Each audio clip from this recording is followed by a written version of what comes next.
Welcome back to Inside Sources. Today, as we continue the conversation on the future of our great country, I have a distinguished guest to engage today. He is Professor Ferdinand Ofodile, who actually is the first plastic surgeon in the United States to receive the award of Emeritus Professor in the Columbia University. He was also the second black surgeon to be elected a fellow of the American Society of Plastic Surgery. He's made tremendous contribution in that country around the issue of plastic surgery, and he has made Nigeria proud. I'd like to welcome him to Inside Sources. Prof, you're welcome to Inside Sources. Thank you very much. And it's good to see you again, after a long time. Absolutely. We like the example that people like you represent, especially in the diaspora. So I normally start the conversation around the future of our country. Now I know that you have spent a lot of your career in the United States, but even you started actually here in Nigeria. If you look at where we are today as a country, what kind of future do you think is ahead of us? What Nigerians want from their government is good governance, fairness, and a government that is committed singularly to the welfare of the population. Nigeria is blessed with human and natural resources. So what the government needs to do is supply the infrastructure, such as good roads, electricity, pipe-borne water, and the individuals will do a lot for themselves.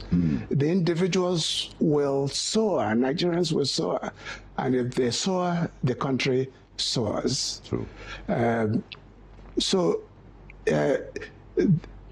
There are several sectors that make up the economy of Nigeria. You have education, you have financial sector, industrial sector, tech, and of course health. Yeah. I'm not an expert in other areas, but I can talk about health. Absolutely. Yes. So we've got a lot of challenges in the healthcare sector. And most of the problems are due to funding. The healthcare system is grossly underfunded. So Nigerian healthcare system is run mostly by the government with a modest partnership with the private sector. Right. So most of the funding comes from the government. And it's multi-layered. The federal government is in charge of tertiary care. Okay. And the states, the private, the hospitals, tertiary hospitals, right, teaching hospitals, yes, medical schools, health policy, and the insurance scheme. Okay. The states are responsible for secondary care, and state hospitals, right, and they direct the local governments to implement their policies. Right. So the local government, they are the interface between the government and the pop. And that's where the biggest failure is. They are underfunded. The facilities are deteriorated and inadequate. The personnel are undercompensated. So there's lack of will to walk the extra mile. And so what you have at that level is passive healthcare instead of active or proactive healthcare. It's interesting, and I like that you've analyzed the distribution of the responsibility, how the federal government takes care of tertiary, state government take care of secondary, and then the primary health care, by the local government, but of course under the direction of the states. Mm-hmm. So I wanted to ask you, because this is something that I also been reflecting on, the idea of universal health coverage in Nigeria, universal health insurance, if that's the way to do it. Is it a good idea for Nigeria? Of course. If you have, just like universal primary education lifted the Western, if you have universal health insurance that functions, is going to solve a lot of problems. Right now, the Nigerian health insurance scheme, there's only 19% coverage. Wow. Yeah. So the rest of the people have to pay out of pocket. And when you have rampant poverty, it means that there's no pockets. And people, and that's why you have people who suffer from all kinds of diseases. They're not going to the hospital until it's too late, because they don't have the funds to pay for the services. Yeah. That's right. Interesting. Yeah. So I mean, because and the reason why I raised that question is because I spoke with Professor Tomori last week. Yes. He's also a virologist. We're also retired, actually. Much younger than yourself, anyway. But I think also an emeritus professor from the University of Ibadan. And I asked him the question of the health insurance also, and he also said that it's something that is desirable, but that it has to happen in steps. When the past president, Muhammadu Buhari, was leaving, he did leave a report, a report of a committee that was headed by the vice president with whom I work, where the idea of universal health insurance was proposed. And the reason for that is, just like you said, because of the poverty of the people. We felt that it is possible to get the people who can pay to pay, while the government pays for every other person who cannot pay. Because if we don't solve the problem of health, if we don't solve the problem of education, we are dealing with misery and we are dealing with diseases, and together it's a devastating poverty. Yes, crippling. Exactly, crippling poverty. Yes. And so anytime I have a professor of medicine, a doctor, I always raise this question that what is the best way for us to solve those problems, especially of healthcare and education?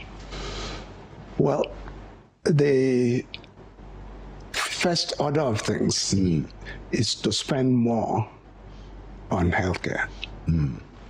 Okay. Right now, Nigeria spends 4.5 to 5% of their budget. That's the federal government. Federal government on healthcare. Okay. Namibia spends 10% of their budget. Okay. So if you don't spend enough, then you can't provide the infrastructure, you can't pay for the personnel, you can't compensate them adequately. Their equipment are not adequate, supply of drugs not adequate. Okay, so that's one thing. And then not to talk now of paying for everybody to have health insurance. So that's, if you don't have the funds allocated to those things, it's not doable. Yes, right.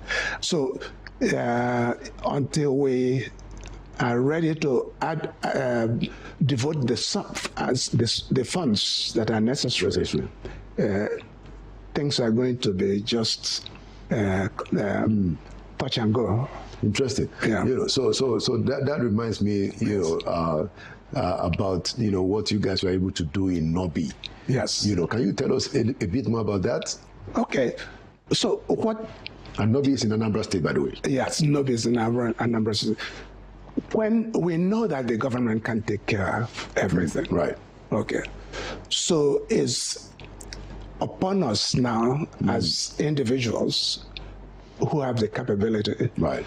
to support the government by funding programs within our communities that will help the people. Okay.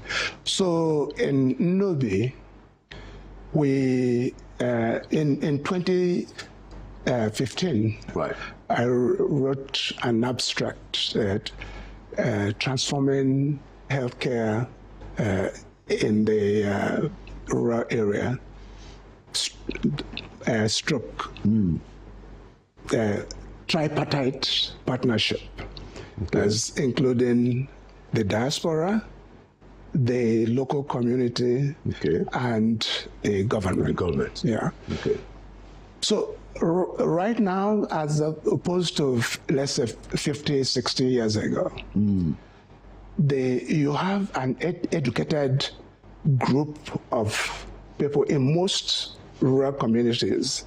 You're talking of community leaders. Community leaders, the Igwes, the president generals of the unions, rich people, right? And the heads of church groups and women's groups, right? People who with whom you can have discussions and they understand where you are coming from. Right. Okay. And then you have a growing diaspora in the US and Europe. Okay. Nigerian diaspora is the most educated, the richest in one of the richest. Yeah. Was the most educated in the US? In the US. And they remit about 20 to 25 billion dollars, which is about 6.1% of the budget of True. So if you can harness that diaspora, and they can instead of just giving money to my sister to go to school, my mother to buy some clothes, if they can join together, right, and fund a fundamental problem like healthcare. When you work with the community that understands and who can lobby the state government, and then you have these three factors coming together, and you have an impact on the community. So we've done that at Nobi. Okay. We formed a group called Nobi US Diaspora Health Group. Okay. And then later on added Nobi Hospital Restoration Group. Okay. And there are 19 of us. Well, in the diaspora. Who are in diaspora throughout. And we raise funds, and we contribute, and we try to rehabilitate institutions within that, like the hospital. They abandoned Nobi General Hospital. So we've rehabilitated that, painted it, changed all the windows, changed all the toilets. We provided a borehole. Okay. And connected the borehole to the hospital. So every doctor's office, the labs, the toilets have pipe-borne water now. Interesting. Okay. I mean, I remember, because I wanted us to also talk about that you made history in the United States. I mean, this was how I found out about you, and I wanted to talk about it. I remember, of course, the big issue that came up when Michael Jackson, late Michael Jackson now, wanted to have a plastic surgery, and Michael Jackson felt that he needed to look like a Caucasian, and I think part of the problem was that at that time, there hasn't been any serious plastic surgery meant for black people. You came up with the model of the implants, that fitted, black people, which was historic. That, like I said, that was how I met you. Can you tell our audience the story, yes, of what happened? Okay. So for a long time, the standard of beauty has been the Roman Greco standard, Greece, Right. Or the European standard. And so that's the people who live in the States, for example. Right. Yeah, if the actors, the singers, The celebrities. they want Everybody to want to look exactly. Okay, so that was driving the type of plastic surgery that they had. They're just trying to Make everybody make them Caucasian. look more Caucasian. Because that was supposed to be the standard of beauty. The standard of beauty. And then when you look at plastic surgery books, you'll find references to black features as negroid. With the tint exactly that inferior and needs to be changed. Okay, Which was why Michael Jackson wanted exactly white implants. So when I came back and became chief of plastic surgery at Harlem, in New York. You look at black people. There are so many beautiful women here. Okay, with all these features that they describe as negroid. So I said, no, you can't have this pejorative definition of black features. Yeah. So we started doing the research and writing about it. So we measured the noses of hundreds and hundreds of people, and then analyzed them and published the classification in the medical literature. Okay. And we gave lectures and so on and so forth. Okay. And if the typical negroid nose, as they describe it, has a low bridge or curved. Right. The tip is fat. Right. And the nostrils are wide. Right. Compared with the Caucasian. Okay. So those who want to change those features now are doing radical surgery to narrow the nose, and they put the only implants available were the Caucasian implants, which were thin and high. Yeah. So they are forcing the Caucasian implants on the black nose. As a matter of fact, until you change the perception, even people like Michael Jackson thought that was the right thing to do. You see, but the paradoxical thing is that if you put a very thin implant on a black nose, it makes the face look wider. So there's disharmony, incongruity, as they described it in this. So I designed an implant that was more moderate. Yes, it wasn't very thin. It was more moderate, and it was higher because, so when you have moderate augmentation, a moderate reduction of width, you have more harmony. And that was the idea. Interesting. Yes. And so, and that was how black people started to have the option of their whole, something that was more implants, that were more attuned to their facial. As I say, when you do plastic surgery, for example, of the nose, it has to be racially sensitive. That's you can't just ignore the race of the person. Right. We call it maintaining ethnicity. Yeah. So you can't go overboard.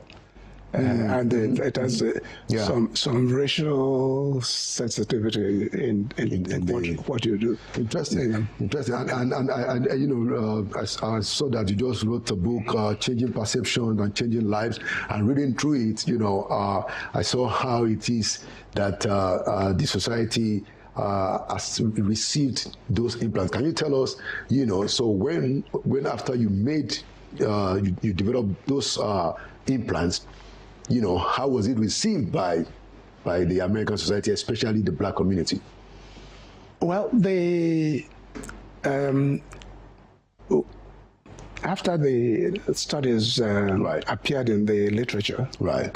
There was even a front-page story in Philadelphia Inquirer. Exactly. There was a conference of what they call the World Conference on Rhinoplasty. Okay. So all the big guys in nose surgery were gathered there. So they invited me. Okay. Do you remember when this was? 1994. Okay. Right. And so I spoke there. I showed this new study. Was this the conference in Philadelphia? In Philadelphia. Okay. Everybody was fascinated. So there were some journalists in the group.